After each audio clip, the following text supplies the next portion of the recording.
اگر یقین ہوتا نا ان سب چیزوں کا کہ اللہ ہے اور رسول حق تھے اور قیامت کے دن ہے اور مجھے اللہ کے سامنے پیش ہونا ہے، اور اگر نماز قضا ہو جاتی یا ڈیلے ہو جاتی تو اس کو رات کو نیند نہ آتی، پھر یہ اگلا کھانا نہ کھا پاتا۔ موت کا غم تو چھوٹا غم ہے، نماز سے قضا ہونے کا غم تو بہت بڑا غم ہے۔ صلاح از یور لائف لائن۔ جس نے نماز مس کر دی اس کا سب کچھ تباہ و برباد ہو گیا۔ اللہ سبحانہ وتعالیٰ نے 100 سے زیادہ دفعہ سے قرآن میں ذکر کیا اور احادیث میں تو بے شمار۔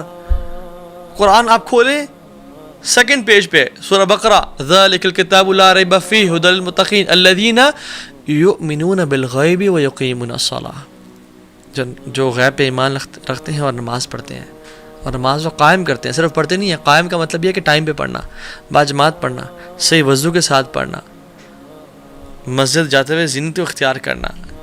چلے آپ بہت سارے کام نہیں کر سکتے لیکن نماز ٹائم پہ پڑھیں تو صحیح۔ اور قرآن میں بھرا ہوا ہے ذکر نماز، شاید کوئی پیج اس پہ نماز کا ذکر نہ ہو۔ اور پھر آخر میں آپ سورہ کوثر کھولتے ہیں، اِنَّا أَعْطَيْنَاكَ الْكَوْثَرَ فَصَلِّ لِرَبِّكَ وَانْحَرْ، فَصَلِّ لِرَبِّكَ، اپنے رب کے لیے نماز پڑھیں، وانحر، اور قربانی دیں۔ واللہ اس بندے کی زندگی نحوست والی ہے جو نماز نہیں پڑھتا یا جو نماز کو ڈیلے کرتا ہے، اس کی زندگی میں کچھ نہیں رکھا۔ جو فجر کی نماز نہیں پڑھتا، شیطان اسے کان میں یورینیٹ کر دیتا ہے، اس کی زندگی میں کیا خیر و برکت ہوگی، اس کی زندگی میں کیا ایکٹیونیس ہوگی؟ وہ تو لیتھارجی سے اور ڈپریشن سے بھرا ہوا ہوگا وہ شخص۔ شیطان گردن کے پیچھے 3 نوٹس لگاتا ہے۔ جب انسان حدیث کے مطابق، آتھینٹک حدیث، جب انسان اٹھتا ہے تو پہلی کھل جاتی ہے، وضو کرتا ہے دوسری کھل جاتی ہے، تیسری تب کھلتی ہے جب وہ نماز پڑھتا ہے فجر کی۔ امیجن جو شخص فجر کی نماز ہی نہیں پڑھتا اور روزانہ ہی 8 بجے 9 بجے اٹھ رہا ہے، 10 بجے اٹھ رہا ہے، 7 بجے اٹھ رہا ہے، وہ فجر کی نماز نہیں پڑھتا، اس کی زندگی میں کیا خیر اور برکت، اور کیا وہ اللہ سے کیا خیر امید کر سکتا ہے وہ؟ اور وہ کیوں اپنے آپ کو ایسے لوگوں میں شامل کر رہا ہے جس کے بارے میں علماء کا اختلاف ہے؟ کچھ علماء کہتے ہیں کہ وہ شخص کافر ہے جو نماز نہیں پڑھا، یعنی اس پہ تو کوئی اختلاف ہی نہیں ہے کہ جو شخص نماز کا انکاری ہے وہ تو کافر ہے، ٹھیک ہے، اس میں تو اختلاف کسی کو، جو اس میں تو اجماع ہے پوری امت کا۔ اختلاف اس پہ ہے کہ جو شخص نماز پڑھنا چاہتا ہے بٹ نہیں پڑھا، کچھ علماء کہتے ہیں کہ یہ کافر ہے، اس کو مسلمانوں کے قبرستان میں دفن نہیں کیا جائے گا، اس کا جنازہ نہیں پڑھا جائے گا، اس کو غسل نہیں دیا جائے گا۔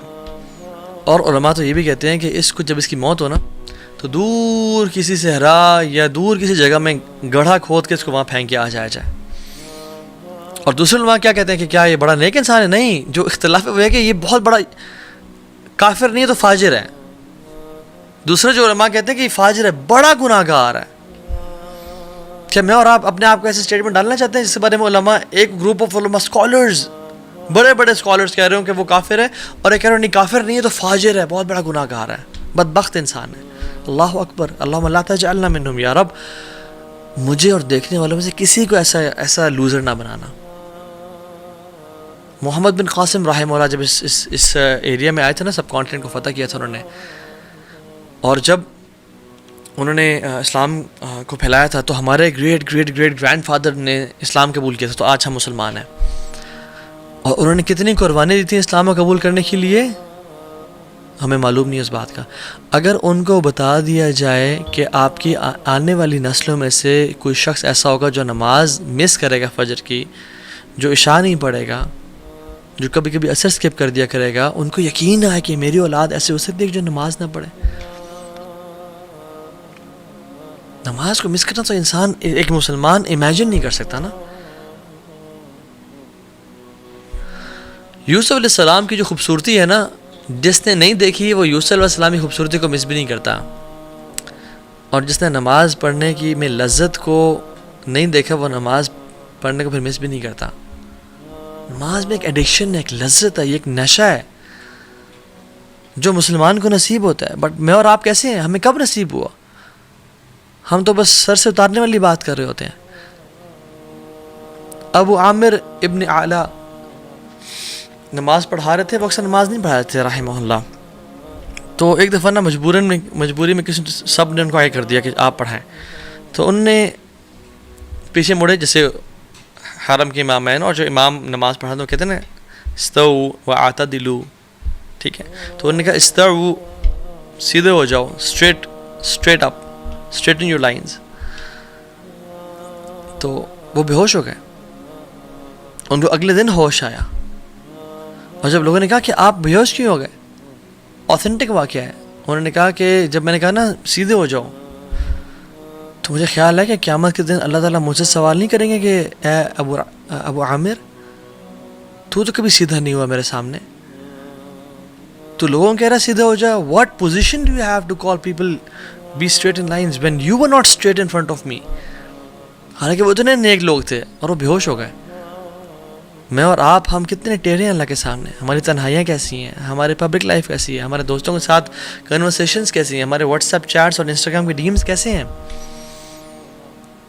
عبداللہ بن زبیر جب نماز پڑھتے تھے اور جب رکوع کرتے تھے تو اتنا لمبا رکوع کرتے کہ جو پرندے اوڑے ہوتے نا دور بیٹھے ہیں, اتنی دیر سے ایک اسٹیٹکنس وہ دیکھتے تو پرندے ان کے اوپر آ کے بیٹھ جاتے. دس از اے پیس آف راک اور اسٹیم آف ٹری.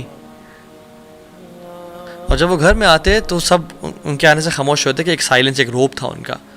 تو گپ شپ لگاتے, ہنسی مذاق کرتے, سب بات کرتے. جب وہ نماز پڑھنا شروع کرتے تو لوگ گپ شپ لگانے شروع ہو جاتے, ان کی فیملی والے, ان کی بیوی بچے, کیونکہ انہیں پتا تھا کہ اب اس کا تعلق اس دنیا سے نہیں رہا. ناؤ ہی از ڈسکنیکٹ, ہی کی ناٹ لسن ٹو اس. اس کا تعلق ابھی الملک الجبار اللہ رب العالمین سے ہو گیا. میں اور آپ, ہم نمازوں میں ہر چیز ہمیں یاد آ جاتی ہے, ہر چیز کو ہم نوٹس کر رہے ہوتے ہیں.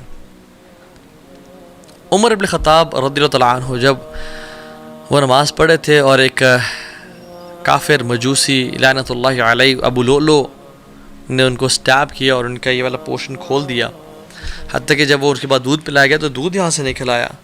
تو عبداللہ بن عباس اور باقی صحابہ رضی اللہ تعالیٰ عنہم اجمعین ان کو لے کے آئے, اور ان کا جب خیال رکھنا چاہ رہے تھے تو پھر وہ دن میں تو ہوش میں تھے, بٹ عشاء کے بعد وہ بے ہوش ہو گئے اور فجر تک وہ بے ہوش ہی رہے. اور فجر کی نماز کا ٹائم ہو گیا تو لوگوں نے کہا کہ اٹھائیں ان کو, تو وہ اٹھ نہیں رہے تھے. ان کو اٹھایا جا رہا تھا بٹ وہ اٹھ نہیں رہے تھے. تو کسی نے کہا یہ نہیں اٹھیں گے جب تک ان کو نماز کے بارے میں نہ کہا جائے.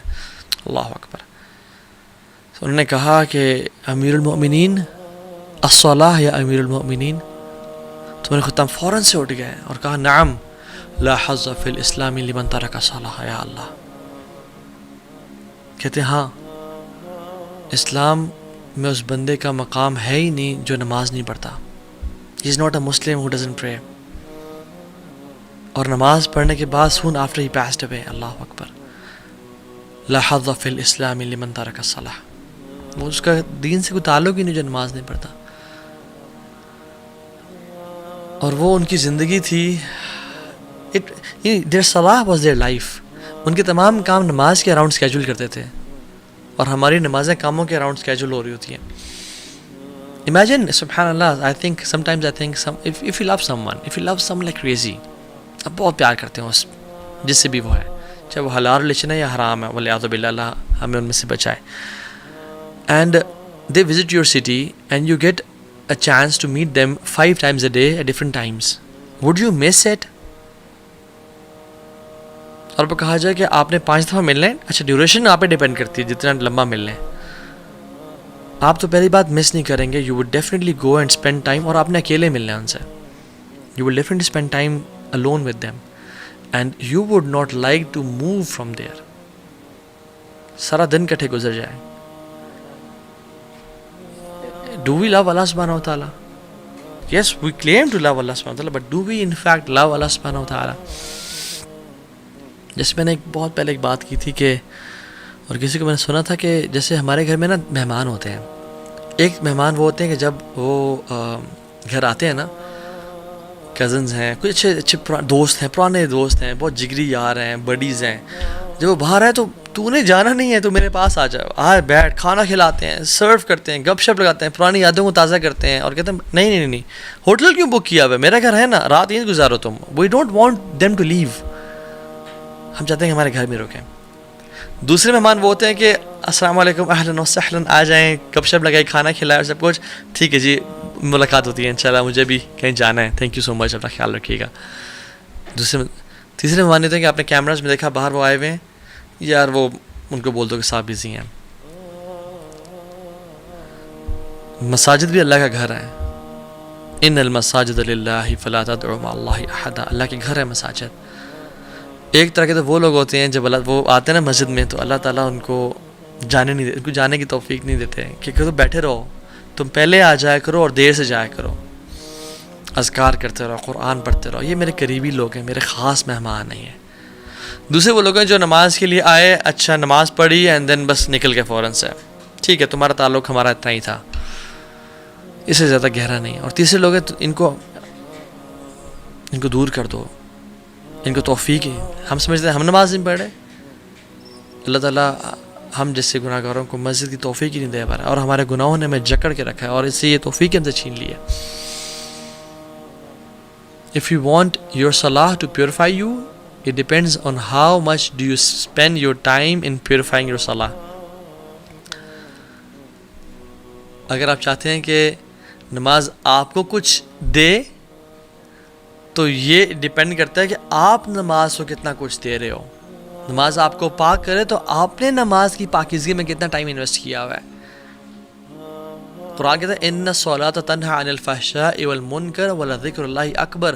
نماز تو فحاشی کی اور گناہوں سے روکتی ہے، بٹ میرے سے کوئی سوال کر سکتا ہے کہ تو ہاں بھائی میں تو پچھلے 20 سال سے نماز پڑھا ہوں، میں تو گناہوں سے نہیں رکا. تو دیکھیں it is one of two options, یا تو قرآن جھوٹ بول رہا ہے والعیاذ باللہ، یا پھر میں آئی کینٹ ٹرسٹ یو، یا پھر آپ کی نماز نہیں ہے. قرآن تو سچ